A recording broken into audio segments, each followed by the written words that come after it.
तर मित्रांनो, आपण ह्या दिवाळीला काहीतरी नवीन करावं असं ठरवलंय. आपण आता काय करतोय, एक मोकळी उडवलेली तोफच ही घेतलेली आहे. आता त्यात आपण समजा फटाकडे टाकणार आहे. तर आता आपण ह्या 2-4 फटाकड्यांची दारू टाकायला लागलोय.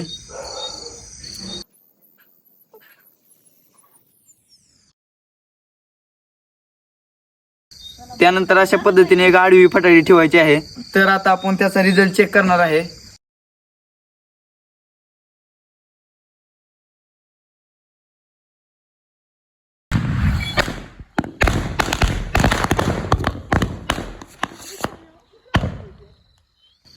तर मित्रांनो, आपण जे आता प्रोजेक्ट केलेला आहे त्यातली एक मेन विशेष गोष्ट म्हणजे ह्यातली एकही फटाकडी वाया जात नाही. तुम्ही बघू शकता, ह्यातली एकही फटाकडी वाया गेलेली नाही.